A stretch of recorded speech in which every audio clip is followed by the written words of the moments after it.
सितंबर को यानी कि कल भोपाल में मनाया जाएगा। और इस दिन होने वाले एयर शो में तेजस, मिराज जैसे 30 से ज्यादा लड़ाकू विमान और हेलीकॉप्टर करतब दिखाते नजर आएंगे। इस एयर शो के लिए बोट क्लब पर लड़ाकू विमान रिहर्सल कर रहे हैं और इसके लिए राजा भोज एयरपोर्ट की नियमित फ्लाइट्स को भी रीशेड्यूल किया गया है। रिहर्सल में जैगुआर, मिराज, सूर्य किरण, तेजस 130 और चिनूक हेलीकॉप्टर शामिल हैं। बोट क्लब और वीआईपी रोड पर खड़े होकर इस एयर शो को फ्री में देखा जा सकता है। कार्यक्रम में गवर्नर मंगूभाई पटेल मुख्य अतिथि के रूप में शामिल होंगे, तो वहीं मुख्यमंत्री शिवराज सिंह चौहान भी एयर शो कार्यक्रम में शामिल होंगे। तो कल आसमान में ये फ्लाइंग फाइटर जेट्स अपना करतब दिखाते नजर आएंगे, भारत का शौर्य दिखाते नजर आएंगे। और इसी के साथ इस बुलेटिन में फिलहाल इतना ही, लेकिन खबरों का सिलसिला यहां नहीं थमेगा, आगे भी लगातार जारी रहेगा। बने रहें सिर्फ और सिर्फ बंसल न्यूज के साथ। नमस्कार।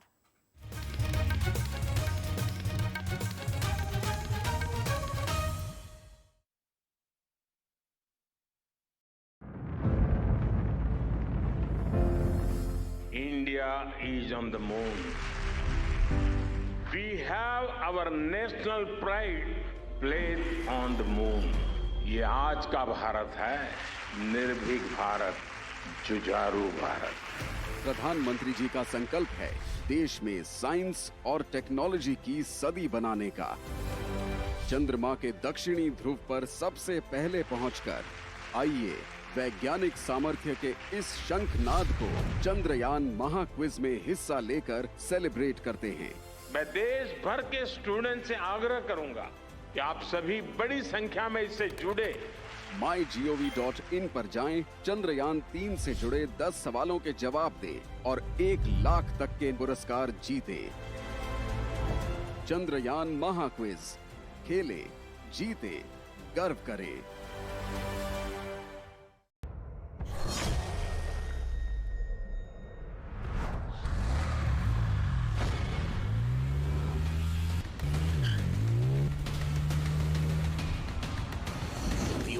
TVS Apache RTR 164V Special Edition. Unstoppable, unskippable.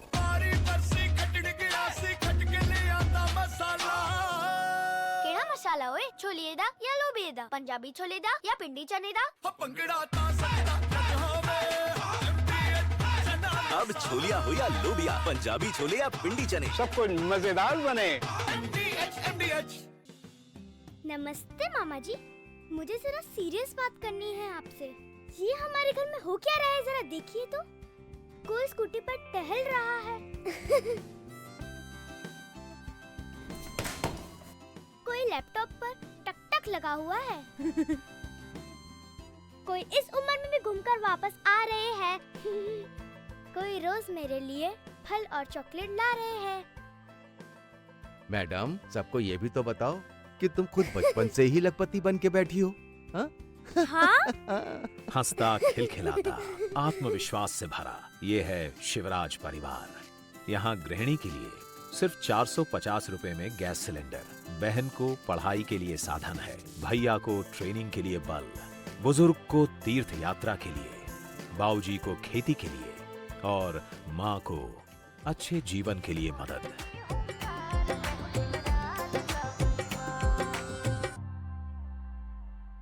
इतना शुद्ध, इतना प्योर, जितने की ये मासूमियत, इसमें छुपी है दिमाग की तेजी, नटखट हंसी, शामिल है जिंदगी में वैसे ही जैसे कोई शुभ शगुन, अपनेपन का एहसास, जैसे माँ की ममता, सेहत का डेरी डोज, प्योर और श्योर दूध और घी।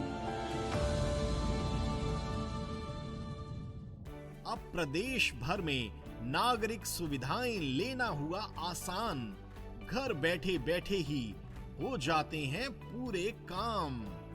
राशन कार्ड में नाम जुड़वाना था, मितान को फ़ोन करने के बाद में ये सारी सुविधा इतनी सरल तरीके से हो गई है। मितान को फ़ोन करने पर वो आए, सारे डॉक्यूमेंट्स कलेक्ट किए और मेरा जो काम है दफ्तरों में चक्कर लगाना, ये सब चीज़ करना, वो मुझे करना नहीं पड़ा। इसके लिए मैं सरकार को बहुत बहुत बहुत धन्यवाद देता हूँ। मुझे 79 जाति आय प्रमाण पत्र बनवाना था, जिसके लिए मुझे चक्कर काटने की ज़रूरत नहीं पड़ा। ये टोल फ्री नंबर दिया है गवर्नमेंट का, उसमें लगाया हूँ। और मितान आए और मोबाइल में फ़ोटो खींच के ले गए, और जिस टाइम में बोले थे 1 हफ्ते के अंदर मेरे को सब चीज़ पर्याप्त हो गया। इसके लिए मैं छत्तीसगढ़ सरकार को धन्यवाद देता हूँ। छत्तीसगढ़ गवर्नमेंट द्वारा एक मितान की योजना लागू की है, बहुत ही अच्छी है, जो कम से कम समय में लोगों को सहूलियत देती है। लइका मन के जाति नहीं बनत रही से त एकर बर हमन मिताल हमार घर में बुलाए रहे हैं, त हमार लइका मन के जाति बनाई से ओकर लिए मितान ला बहुत बहुत धन्यवाद और सरकार ला भी बहुत बहुत धन्यवाद। मितान योजना के तहत में 14545 में कॉल करें तो हमारे यहाँ मितान ऐसे हुए और हमारे लइका मन के जन्म प्रमाण पत्र बनाई से ओकर लिए छत्तीसगढ़ सरकार द्वारा सरकार ला मैं अपन धन्यवाद बोला था। जब हम घर में जाते हैं तो कई लोगों का कहना यह है कि पहली सरकार है जिन्होंने ये सर्विस घर पहुंच सेवा इन्होंने सर्विस चालू की है। इसके लिए वो बहुत खुश हो जाते हैं। वो बोलते हैं कि ये पहली बार ऐसी कोई सर्विस चालू हुई है जिसमें सरकार जो है घर में पहुंच के कोई सर्विस दे रही है। एक फोन ने बदली है लोगों की जिंदगियां। 14545 पर कॉल करने से मिल रही हैं खुशियां। जो कहा वो करके दिखाया। छत्तीसगढ़ सरकार, भरोसे की सरकार।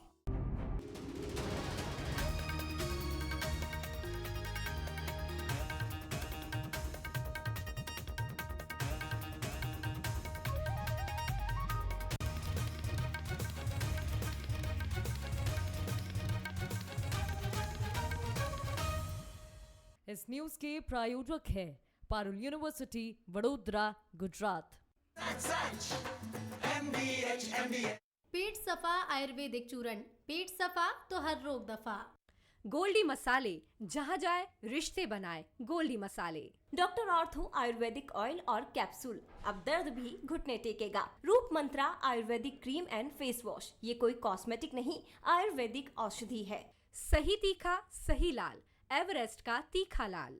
सच्ची सहेली, महिलाओं की सबसे भरोसेमंद औषधि एवं टॉनिक। घर बुलाए जल्दी, एवरेस्ट शाही बिरयानी मसाला।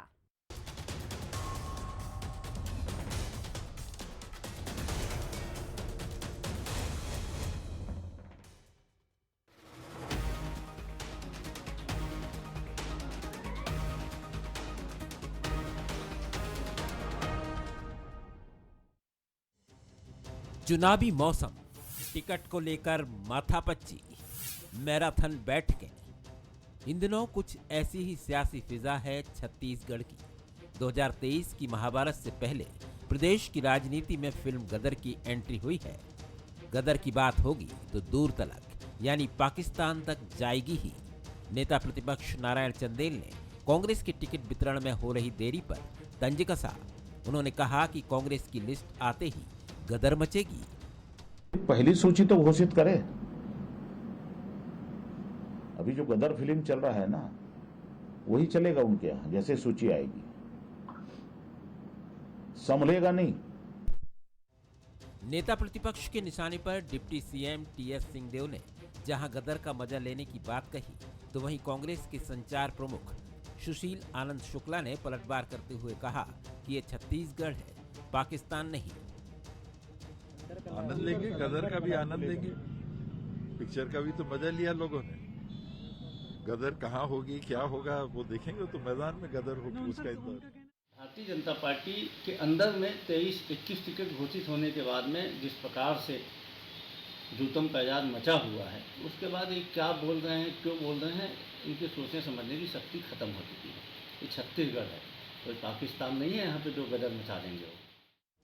गदर फिल्म में सियासत की एंट्री के बाद अब छत्तीसगढ़ की सियासत में गदर फिल्म का तड़का लगा है।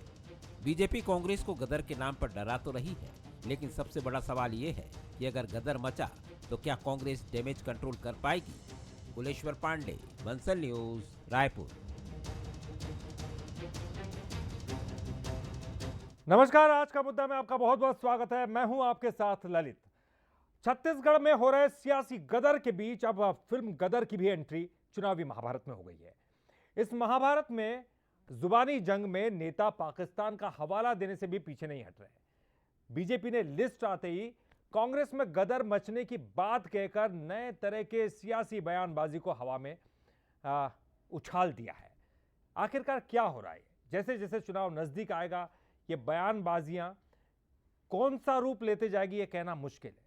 अभी तो ये कह रहे हैं कि टिकट किस तरह से फाइनल करेंगे, अगर फाइनल होंगे भी तो क्या वो एक दूसरे की डराने के रूप में सामने आएंगे, ये भी बड़ी बात होगी। लेकिन इस वक्त तो जो बयानबाजियां है वो जरूर एक दूसरे की पार्टी को डराने के लिए हो रही है। इस पर हम चर्चा कर रहे हैं और हमारे साथ चर्चा में मौजूद जो मेहमान हैं उनसे आपका परिचय करवा दे। अभय नारायण राय हमारे साथ है, कांग्रेस के प्रवक्ता।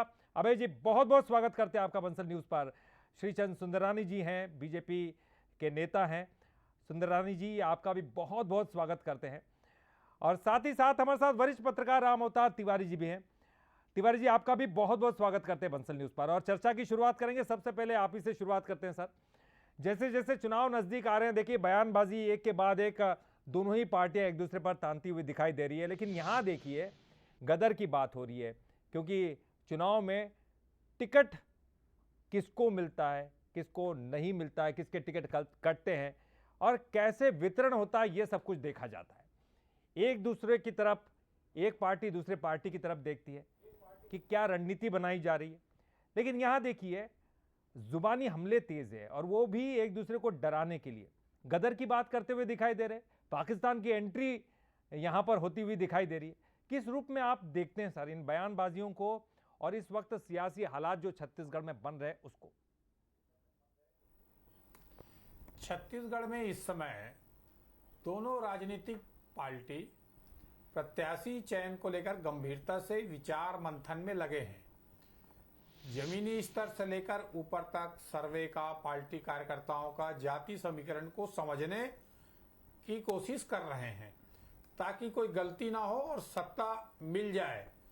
इसमें हर विरोधी दल पर नजर रखा हुआ है, सत्तारूढ़ दल भी विरोधी दल पर नजर है और विरोधी दल का भी नजर सत्ता पर। दोनों पार्टियां एक दूसरे के प्रत्याशी राजनीतिक गतिविधियों पर पैनी निगाह रखे हैं। कौन क्या गलती करने जा रहा है, कौन क्या रणनीति अपनाने जा रहा है ताकि उसका लाभ हो जाए एक तरह से। अब दोनों जो राजनीतिक दल है वो चाहते हैं कि विरोधी दल में गदर मच जाए तो फायदा हमको हो जाए, सत्ता मिल जाए।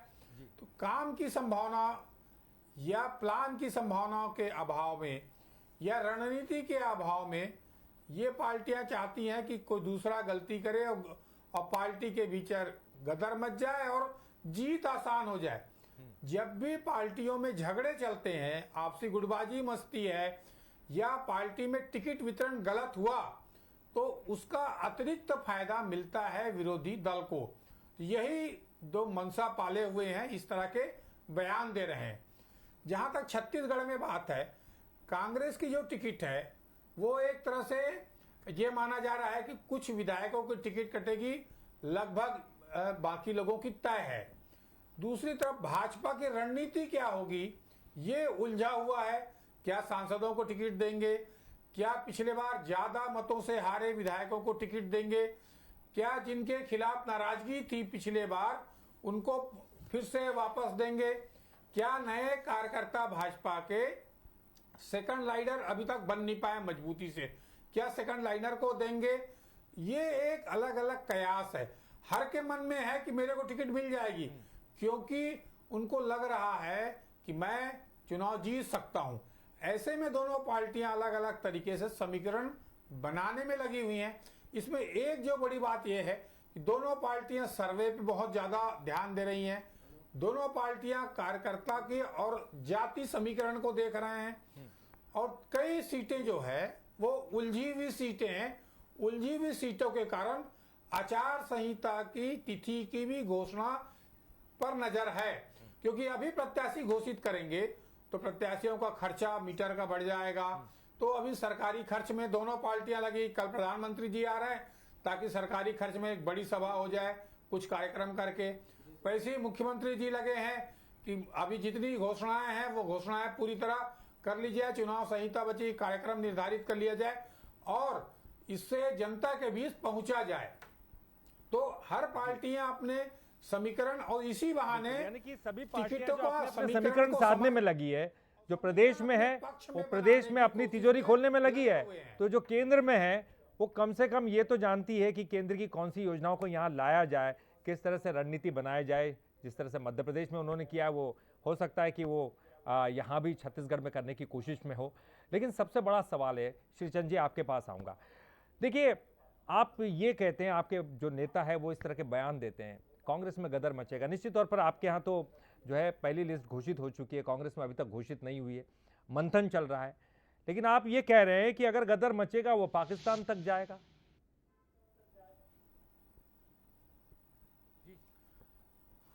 श्रीचंद जी। निश्चित रूप से ललित जी, भारतीय जनता पार्टी ने पहली सूची जारी कर दी है। दूसरी सूची आने की संभावना शीघ्र ही है, 1-2 दिन 3 दिन में दूसरी सूची आ जाएगी। करीब करीब बड़ी संख्या में हमारे दूसरी सूची में उम्मीदवार घोषित होंगे। 21 सीटों की पहली सूची आने के बाद ही कांग्रेस में हलचल पैदा हो गई। कांग्रेस में कहीं न कहीं निराशा का एक दौर शुरू हुआ। जब दूसरी सूची आ जाएगी, कहीं न कहीं कांग्रेस पार्टी को यह महसूस होगा कि उनके हाथ से रेती फिसल रही है, हाथ से सत्ता जा रही है। कहीं न कहीं कांग्रेस पार्टी टिकट बांटने के निर्णय में जिस प्रकार से लगातार इनकी बैठकों का दौर चल रहा है, निर्णय पे नहीं पहुंच पा रहे हैं। आपसी विवाद है, आपसी प्रतिस्पर्धा है, दावेदार बहुत अधिक है। निर्णय लेने की क्षमता कांग्रेस पार्टी के नेतृत्व में नहीं है। तो निश्चित रूप से जैसे सूची डिक्लेयर होगी, वो चुनाव के बहुत नजदीक सूची डिक्लेयर होगी, तब गदर मचेगा और अफरा तफरी का माहौल होगा। कांग्रेस पार्टी उस अफरा तफरी को संभाल नहीं पाएगी। भारतीय जनता पार्टी बड़ी सूक्ष्मता से एक एक सीट को गंभीरता से जांच परख कर जहां जिसकी आवश्यकता हो उसको उम्मीदवार बना रही है। लेकिन भारतीय जनता पार्टी का एकमात्र लक्ष्य है कि पाकिस्तान से कनेक्शन क्यों जोड़ रहे हैं? वो लोग कह रहे हैं, कांग्रेस ये आरोप लगा रही है, वो कह रहे हैं, पलटवार भी कर रहे हैं, वो ये कह रहे हैं कि ये छत्तीसगढ़ है, पाकिस्तान नहीं है। देखिए, निश्चित रूप से कांग्रेस पार्टियों का कभी कभी झुकाव पाकिस्तान की तरफ दिखता है, इसीलिए भारतीय जनता पार्टी पाकिस्तान से उनको जोड़ रही है, क्योंकि विचारधारा तो वही है, पाकिस्तान की विचारधारा के हिसाब से कांग्रेस पार्टी चलती है। और जहां तक छत्तीसगढ़ की बात है, छत्तीसगढ़ की तासीर नहीं है, जैसा कांग्रेस पार्टी के नेता आक्रामकता से जिस प्रकार भारतीय जनता पार्टी को हर क्षेत्र में खड़ा करते हैं, अपने टारगेट में रखते हैं, अपनी विफलताओं को छुपाने के लिए मोदी जी के खिलाफ बोलते हैं, मोदी जी के खिलाफ अनर्गल प्रचार करते हैं। ये छत्तीसगढ़ की तासीर नहीं है। लेकिन दुर्भाग्य से अपनी कमियों को आदमी खोजता नहीं है, अपनी कमियों को पहचानता भी नहीं है, लेकिन वो अपनी कमियों से बौखला कर आरोप दूसरों पे लगाता है। उसी परिप्रेक्ष्य में कांग्रेस पार्टी मोदी जी पर आरोप लगाती, केंद्र सरकार पर आरोप लगाती। लेकिन मैं आपको बताऊं, भारतीय जनता पार्टी अपने पुरुषार्थ, अपने कार्यकर्ताओं की क्षमता, कार्यकर्ताओं की दम पर अगली सरकार बनाने जा रही है। कांग्रेस इससे हड़बड़ाहट में निश्चित रूप से गदर मचेगा और कांग्रेस पार्टी में बड़ी हलचल होगी। आप देखिएगा ललित जी, समय आएगा तो आप खुद कहेंगे इस बात। अभय जी, आपकी पार्टी में हड़बड़ाहट मची है, बीजेपी ये आरोप लगा रही है आपकी पार्टी में हड़बड़ाहट है, गदर मच जाएगा। आप लिस्ट तो जारी कीजिए, वो तो चूंकि पहली लिस्ट जारी कर चुके हैं, आपसे एक कदम आगे हैं, इसलिए आरोप इसलिए क्योंकि आपने अभी तक एक भी लिस्ट जारी नहीं की है और उसको लेकर बड़ा खींचातान चल रही है पार्टी के अंदर। ललित जी, अच्छा कि आपने शुरुआत राम अवतार तिवारी जी से कराया। और भारतीय जनता पार्टी के प्रवक्ताओं के को क्या हो गया है, सुंदरानी जी पूर्व विधायक है, बहुत वरिष्ठ नेता है। पहले तो मुद्दों का दिवालियापन था, फिर नेता का दिवालियापन हुआ, फिर संगठन का दिवालियापन हुआ, अब जुबान का दिवालियापन आ गया है। गदर मचेगा, पाकिस्तान तक जाएगा। कांग्रेस की विचारधारा पाकिस्तान से प्रेरित है। शर्म आती है सुन के कि किसके साथ हम डिबेट कर रहे हैं, किन मुद्दों पे डिबेट कर रहे हैं, क्या है पाकिस्तान का मुद्दा। छत्तीसगढ़ में भारतीय जनता पार्टी के पास हिम्मत है तो मुद्दे की बात करे, भूपेश सरकार के काम के विषय में बात करे, नेतृत्व की बात करे। इतने हड़बड़ा गए, एक भूपेश बघेल के 5 साल के कार्यकाल थे, जनता ने आपको 3 कार्यकाल दिया था। सुंदरानी जी, आप भी विधायक थे, 3 बार रमन सिंह मुख्यमंत्री बने। क्या दिवालियापन हुआ कि 14 सीट पे आप आ गए और अभी भी आपने सबक नहीं लिया है। इसलिए अमित शाह आ रहे हैं, इसलिए नरेंद्र मोदी आ रहे हैं, इसलिए जामवाल जी हैं, इसलिए माथुर जी हैं। जो इंच इंच और टेप टेप जमीन नाप रहे हैं छत्तीसगढ़ के बाहर के नेता छत्तीसगढ़ में, क्योंकि छत्तीसगढ़ के लोग केवल मुस्लिम, पाकिस्तान, गदर, यही यहाँ के मंत्री, पूर्व विधायक और प्रवक्ता कर रहे हैं। मुझे डिबेट में विषय पे बोलना अच्छा लगता है और सुंदरानी जी का मैं बहुत सम्मान करता था, लेकिन आज अच्छा नहीं लगा कि कांग्रेस की विचारधारा पाकिस्तान से, अरे भारतीय जनता पार्टी जी वो ये कह रहे हैं कि आप पाकिस्तान से तुलना क्यों कर रहे हैं? बदल चुकी, अगर उनका वो कैंडिडेट फाइनल नहीं कर पा रहे हैं, नाम बदल चुकी, तो हो सकता है उनके पास किस पार्टी के साथ शासन नहीं किया आपने? कश्मीर में किसके साथ शासन चलाया आपने? 77 में जनता पार्टी में समा गए, चुनाव चिन्ह खत्म कर दिया, नाम खत्म कर दिया, 80 में फिर पैदा हो गए। आप सिखाएंगे कांग्रेस को?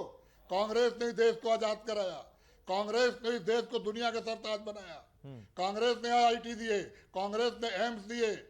कांग्रेस की देन है कि आपका समाज तरक्की करके आप विधायक बने, ये कांग्रेस का देन है। मैं व्यक्तिगत नहीं जाना चाहता, लेकिन डिबेट में ऐसी बातों से बचना चाहिए। विचारधारा की बातों को चैलेंज करेगा तो हम उस पर बर्दाश्त नहीं करेंगे। श्रीचंद जी, आप मुद्दे को बदल क्यों रहे हो? पाकिस्तान पर क्यों ले जा रहे हैं? उन्होंने बहुत कुछ किया, कांग्रेस की देन है। देखिए IIT, IIM, बाकी सारी चीजें बोल रहे हैं, जितने एम्स बने वो सब कांग्रेस के। हाँ जी, आप बोल दीजिए, लास्ट समय का। दूसरी बात गदर मचने की, बस एक लाइन वो, मैं गदर मचने पे भी बता देता हूँ। हाँ जी, बता दीजिए। गदर मचने की भी बात सुंदरानी जी सुन ले कि भारतीय जनता पार्टी में गदर कहाँ से मचेगी? कार्यकर्ता ही नहीं है, कोई चुनाव लड़ना चाहता नहीं है, वहां तो प्रत्याशी थोपे जा रहे हैं। सांसदों को प्रत्याशी बनाएंगे, मंत्रियों को प्रत्याशी बनाएंगे, तो ये उनकी रणनीति हो सकती है ना लेके ना सर, ये उनकी रणनीति हो सकती है। नहीं, प्रत्याशी ही नहीं है उनके पास,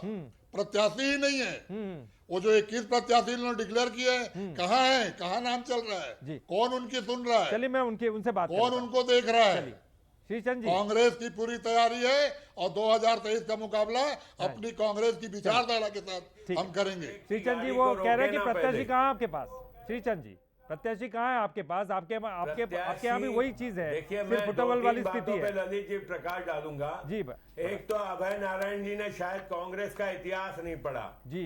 कांग्रेस का विभाजन हुआ, पहले बैल जोड़ी चुनाव चिन्ह था। अभय नारायण जी आपको याद नहीं होगा।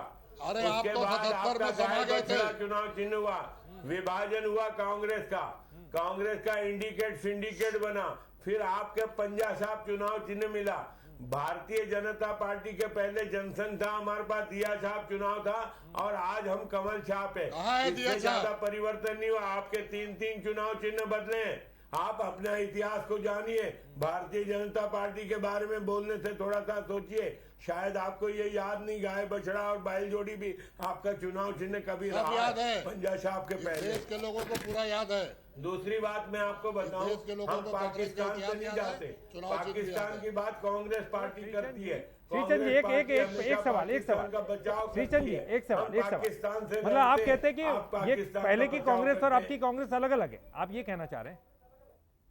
इनके इतने चुनाव चिन्ह बदल गए तो पहले की कांग्रेस, जैसे कि वो बात कर रहे थे कि एम्स उन्होंने दिया है, IIT उन्होंने दी है, कांग्रेस लाल बहादुर शास्त्री की कांग्रेस और आज की कांग्रेस राहुल गांधी और प्रियंका गांधी की कांग्रेस है। आज कांग्रेस में कोई निर्णय लेने की स्थिति नहीं है। बड़ी संख्या में कांग्रेस के लोग कांग्रेस छोड़ के इसलिए गए कि राहुल गांधी ने उनको रिस्पांस नहीं दिया।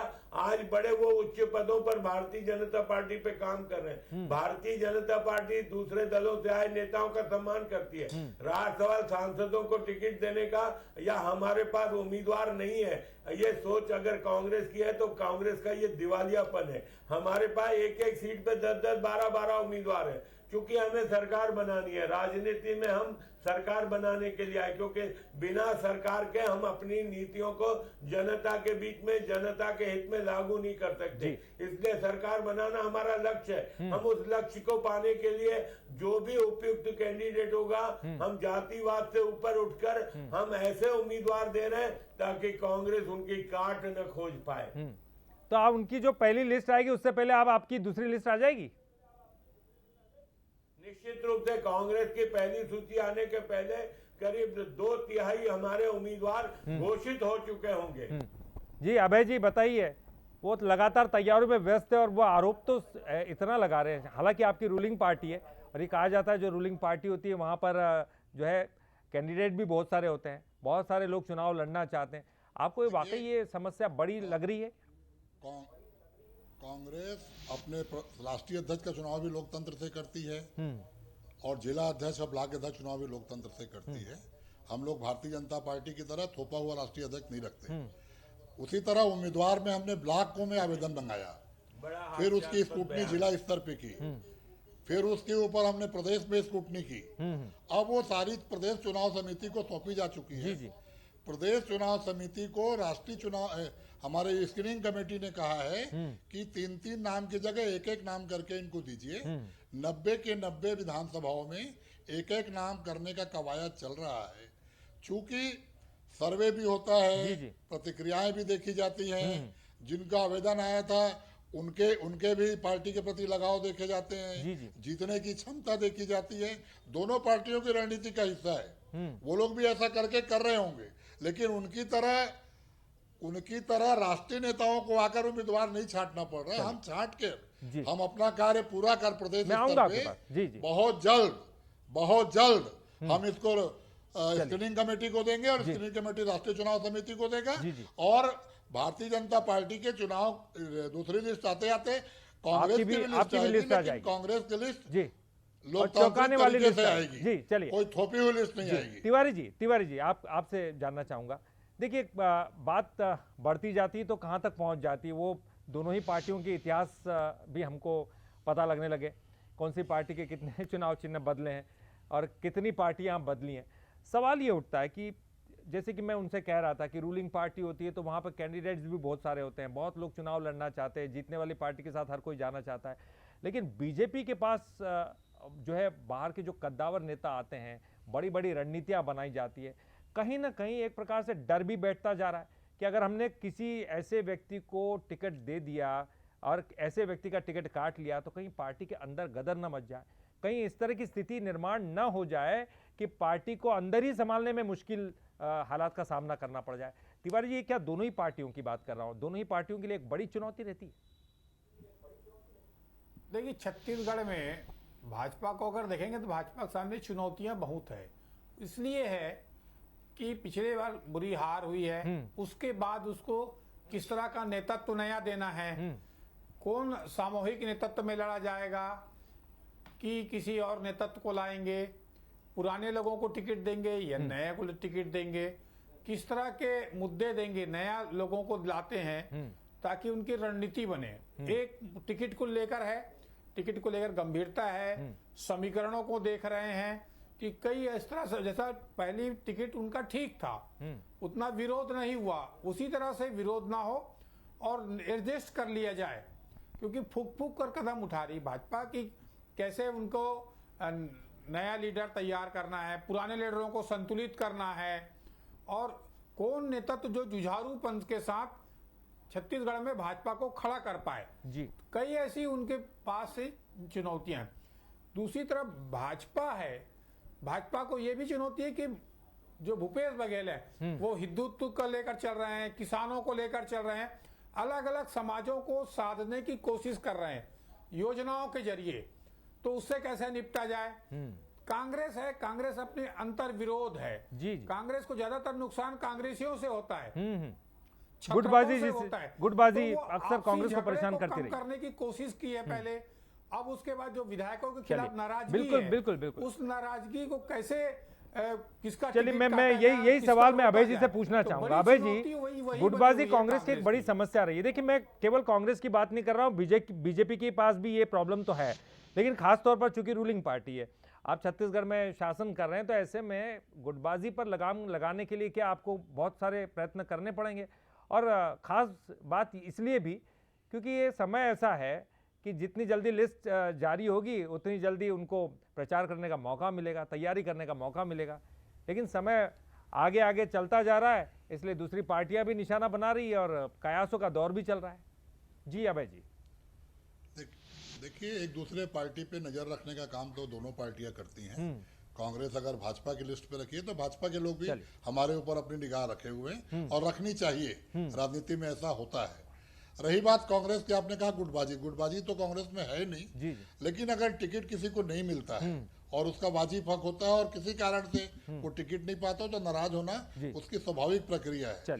तो कांग्रेस की पूरी तैयारी, शैलजा जी, हमारे दीपक बैद जी, भूपेश बघेल जी, टी.एस. सिंहदेव जी, चरणदास महंत जी और ताम्रध्वज साहू जी, ये सीनियर लोगों की जो कमेटी है वो लगातार इस पे निगाह रखी हुई है। हर सीट पे कौन योग्य है, और अगर 2 लोग योग्य हैं तो दूसरा कैसे संतुष्ट होगा, ये टिकट डिक्लेयर करने के पहले सारा कुछ मेरे पास समय इतना ही था, मैं समझ गया बात कि आपकी तरफ से पूरी तरह से टिकट डिक्लेयर होगा। चलिए, आपकी तरफ से पूरी कोशिशें की जा रही है। हालांकि बीजेपी पर भी आप पर आरोप लगाने का कोई भी मौका नहीं छोड़ना चाहती। जब तक आपके टिकट डिक्लेयर नहीं हो जाते तब तक हम सबकी भी निगाह उस पर ही होगी।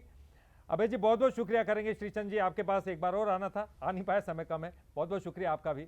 और राम अवतार तिवारी जी, आपका भी बहुत बहुत शुक्रिया। तो मुद्दा ये है कि टिकट वितरण में देरी क्यों? अगर देरी है तो निश्चित तौर पर दोनों ही पार्टियों की तरफ से एक दूसरे पर आरोप लगाए जाएंगे। आरोप जब कहते हैं ना कि बात निकलेगी तो दूर तलक जाएगी, फिल्म का भी इसमें जो है एंट्री होना, और साथ ही साथ अलग अलग जो कहते हैं कि खाने में स्वाद होते हैं, इसी तरह से राजनीति में भी अलग अलग स्वाद देखने को मिलेंगे। बयानबाजियां भी होंगी और उन बयानबाजियों का एक अलग ही माहौल बनता हुआ छत्तीसगढ़ में दिखाई देगा।